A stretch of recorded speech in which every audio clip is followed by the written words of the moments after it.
더 구체적으로 우리의 심장과 혈관을 위협하는 주범들을 따져보도록 하겠습니다. 자, 첫 번째 주범은 전 세계 사망 기여도 1위입니다. 고혈압. 아, 무섭네요, 이 교수님. 아, 무섭죠. 주범 중에 주범이죠. 이게 정말 주범, 다른 공범들을 다 데리고 다니는 메인 그 빌런이라고 할 수가 있는데, 그러니까 혈액이 흘러갈 때 혈액이 압력이 있으니까 지금 지나가잖아요. 마치 그 호스에 이제 수압이 있어야지 그 물이 지나가듯이 그쵸. 그 압력이 벽에 이제 전달이 되는데, 아까도 말씀드렸지만 혈관이 유연하고 탄력성이 좋으면은 압력이 상당히 많이 있어도 이 혈압이 이렇게 올라가지 않고 압력을 어느 정도 유지를 해주는 기능을 합니다. 근데 혈관이 이제 나이가 들어서 뭐가 끼고 노화가 와서 동맥경화가 일어나면서 딱딱해지면 그 유연성이 떨어지면서 약간의 그 압력이 지금 미쳐도 굉장히 올라가는 경향이 있거든요. 결국 이제 아직 그 고혈압의 정확한 원인은 아직 다 몰라요. 근데 이런 동맥경화라든가 이런 것들이 결국에는 중요한 역할을 하고 있는 거다라고 그렇게 생각을 하고 있습니다. 그렇군요. 사실요, 제 주변에도 혈압약을 드시는 분들이 되게 많거든요. 근데 얼마 전에는 제 아는 동생이 40이에요. 네. 근데 혈압약을 먹겠다는 거예요. 근데 이게 먹어야 되는 건지 미루고 있다가 조금 더 참아보는 게 좋은 건지 되게 궁금해하더라고요. 그래서 먹어야 될까요? 드셔야 합니다. 아, 드셔야 돼요. 왜 그러냐면요. 네. 그 사실 아까 40 빠르다고 말씀하셨는데 네. 혈압이 진단받고 혈압약을 복용하는 가장 빈도가 높은 연령이 40대입니다. 그래서 우리나라 통계를 보면은요. 그 30대 이상 모든 성인의 30% 정도가 진단받은 고혈압이고요. 60이 되면 절반 이상으로 증가하게 됩니다. 보통 혈압약 사용을 권고받은 건 제대로 측정한 혈압이 140에 90 이상일 텐데요. 아까 그 어르신, 건강한 어르신 얘기에서 나왔겠지만 120에 80 밑이 사실 정상이고 그때부터 140에 90 갈 때까지 이미 10여 년 이상이 지난 상태인데 이미 심혈관 위험도에 많이 노출돼 있는 상태입니다. 다만 120에 80에서 140에 90 이상은 약물요법보다는 운동식이요법으로 조절을 하라는 뜻이지 정상이란 얘기는 아닙니다. 그래서 이미 140에 90 이상이고 약물요법을 권고했다면 더 미루지 않고 드시는 게 훨씬 더 좋습니다. 그러니까요. 약 드시는 걸 무조건 겁내는 것보다도 이제 약을 권고 받으셨다면 잘 치료해가지고 혈관 건강을 빨리 지키는 게 더 좋다. 그럼요. 이렇게 말씀해 주셨고요. 그다음 이제 혈관 건강을 망치는 주범. 자, 두 번째 주범 한번 볼게요. 바로 고지혈증 나왔습니다. 그러니까 혈관에 기름이 끼는 걸 보통 고지혈증이라고 하죠, 이 교수님. 정확하게 말하면 혈관에 기름이 끼는 게 아니라 혈액 속에 기름이 많이 있어요. 속에. 피 속에. 예, 그렇습니다. 그러니까 보통은 이제 이상지질혈증이라고도 많이 얘기를 하는데 이제 이게 뭐냐면은 그 많이들 이렇게 오해하고 계시는 게 혈관에 기름이 낀다고들 생각을 하세요. 근데 네. 그게 아니라 혈액 속에 이제 기름이 있는 건데 보통 이 콜레스테롤, 중성지방 이런 기름들이 우리가 수치상으로는 총 콜레스테롤 240, 그다음에 나중에 나오겠습니다만 나쁜 콜레스테롤이라고 하는 LDL 콜레스테롤 130을 넘어가는 그런 경우 우리가 이상지질혈증, 중성지방도 한 200 이상으로 계속 높기 때문에 나오면 이상지질혈증이라고 하는데 이 고지혈증이라는 게 아무런 증상이 없어요. 고혈압도 마찬가지입니다. 많이들 오해를 하시는 게 혈액이 끈적끈적해져 가지고 뭐 혈액순환이 안 된다. 네. 그런 일이 안 일어납니다. 왜냐하면 웬만큼 콜레스테롤이 높고 중성지방이 있어도 혈액 흐름은 아주 좋아요. 다만 그래요? 그런 상태가 오랫동안 지속이 되면서 혈액 속에 있던 콜레스테롤 지방이 혈관 벽에 쌓여가지고 점점 혈관이 좁아지거든요. 딱딱해지고.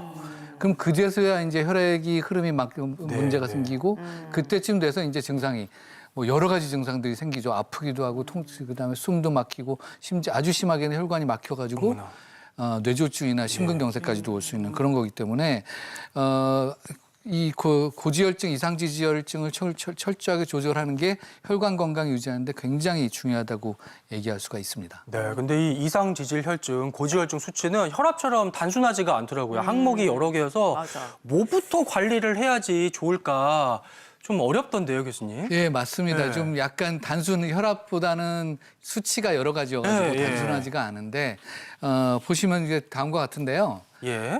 지금 여러 가지 수치가 나오고 있습니다. 그 LDL 총 콜레스테롤, 중성지방, LDL 콜레스테롤, HDL 콜레스테롤 나오고 아까 우리 김철수 씨 같은 경우에도 저기 아주 굉장히 젊은 오빠분이죠.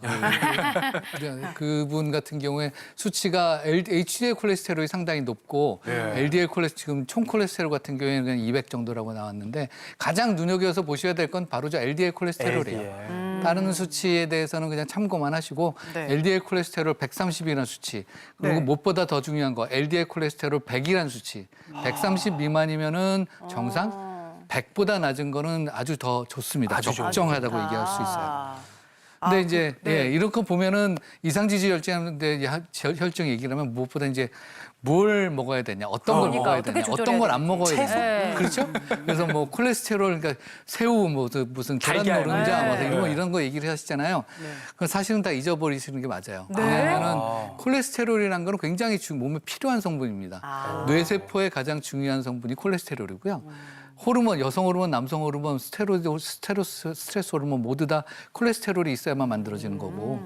그래서 없으면 안 되기 때문에 간 같은 데서 계속 만들어내요. 스스로요? 그래서 몸에서 쓰이는 콜레스테롤, 몸에 있는 콜레스테롤은 80%는 몸에서 만들어진 거고 20%만이 먹는 거거든요. 그러니까 뭘 먹어도 콜레스테롤을 먹든 뭘 먹든 간에 많이만 먹으면 콜레스테롤이 자꾸 쌓여요.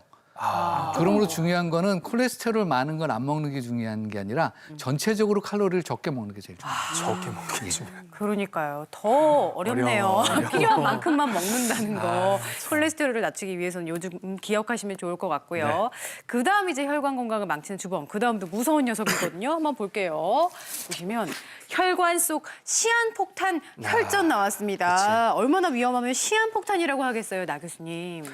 네, 아까 말씀드렸듯이 한국의 사망 원인 2위가 심내혈관 질환인데요. 네. 그 뇌에 있는 혈관이 갑자기 막히는 뇌졸중, 뇌출혈이 뇌혈관 질환, 그리고 심장에 있는 관상동맥이 갑자기 막히고 돌연사까지 생길 수 있는 게 심혈관 질환. 이 심내혈관 질환이 갑자기 위험하게 되는 주요 원인이 혈전입니다. 그런데 모든 혈전이 뭐 중환자가 되고 위험한 거는 아니고요.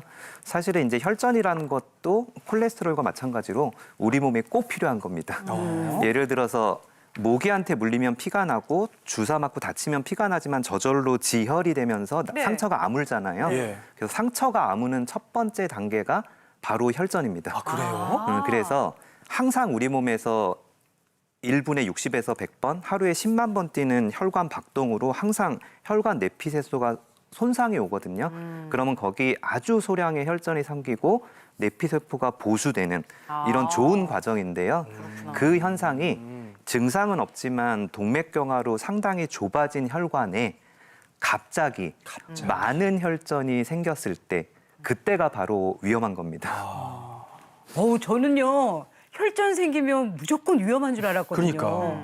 그렇다면요. 혈전이 저절로 없어질 수도 있나요? 뭐 이렇게 춤을 많이 춘다거나 이렇게 움직여갖고. 반신욕을 한다던가. 네, 녹이려면. 맞습니다. 그게 이제 지혈이라는 과정이 혈관 안에 생기는 게 혈전이라고 생각하시면 되는데요. 아까 말씀드렸듯이 우리 몸에 증상은 없지만 항상 동맥 내피세포가 망가지면 조금씩 혈전이 쌓여서 저절로 수리가 되는 과정이 있기 때문에 양이 작은 혈전은 저절로 좋아지는 경우가 많고요. 그리고 뇌졸중도 작은 혈관에 생겼을 때에는 큰 혈관보다는 상대적으로 덜 위험하거든요. 그런데 뿌리에 해당되는 큰 혈관에 갑자기 생긴 다량의 중요한 혈전은 사실 저절로 없어지는 경우가 없고요. 약을 쓸던 뭐 스텐트든 여러 방법으로 뚫어주는 이런 치료를 해야지만 조절될 수 있습니다. 그렇군요. 그 다음 주범도 아마 눈이 휘둥그레지실 거예요. 바로 열어볼게요. 조금만 움직여도 가빠지는 숨, 심장의 노화. 심장이 가만히 있어도 그냥 눕는 건가요, 교수님? 네, 나이가 들면 늙는 건 어쩔 수가 없겠죠. 제가 앞에서 말씀드렸다시피 심장은 우리 몸속의 엔진, 자동차의 엔진과 같은 기관이라 그랬습니다. 엔진, 여러분들 자동차를 많이 가지고 계시지만 10년, 20년 타면 힘 떨어집니다. 점점 더 배관도 녹이 슬고 맞아요. 잘안 오일도 나가요. 잘 안 돌고 잘 안 나가고 여러 가지 생기는데 심장도 똑같지만 훨씬 더 길게 오랫동안 쓰는 겁니다. 하지만 60년, 70년 관리를 잘 하시는 분들은 아까 김철수 환자분처럼 어르신처럼 예. 70, 80대도 잘 쓰는 엔진이 있는 반면에 3, 40년밖에 쓰지 않는데도 이제 고장이 나고 덜컹덜컹거리고 네. 문제가 생기는 엔진 충분히 있기 때문에 심장을 구성한 여러 가지 근육, 판막 여러 가지의 문제가 생길 수 있기 때문에 네. 어떻게 하든지 노화가 되지 않고 오랫동안 쓸 수 있도록 관리를 하셔야 됩니다. 그러니까 얼마 전에 저도 한 살 먹었지만 심장도 같이 늙었구나 이 생각을 하니까 약간 걱정이 되는데 나이 든 심장은 어떤 질환을 앓게 되는지도 궁금하거든요. 네, 제가 심장 모형을 잠시 가져왔는데요. 네. 자, 흔히들 우리가 이야기하는 관상동맥 질환은 심장 근육의 이렇게 표면에 이렇게 혈관이 있습니다. 이 근육을 먹여 살리는 혈관이고요. 이것도 물론 문제가 생길 수가 있죠. 하지만 심장 내부를 이렇게 보시면 심장은 이렇게 4개의 방으로 구성이 되어 있고요. 근육이 있습니다. 이 근육도 오래 쓰게 되면 이제 힘이 떨어지는 거고요. 심장에서 피를 일정한 방향으로 보내게 되는 이런 판막들이 4 군데의 판막이 있게 되는데 이 판막도 우리 집의 문하고 똑같습니다. 문을 몇십 년 동안 열고 닫고 하면 아이고야. 문제가 생기듯이 그렇지. 헐거워지고 잘 안 열리고 하는 문제가 생길 수 있기 때문에 이런 판막 질환들도 분명히 문제가 될 수 있기 때문에 심장 내에 있는 많은 구조물들 이런 것들이 문제가 생기게 되고 증상이 이제 숨이 차다거나 아니면 갑자기 정신을 잃는다거나 아니면 두근거린다거나 이런 부정맥 증상이 원인 없이 생긴다면 반드시 검사를 받아보셔야 됩니다.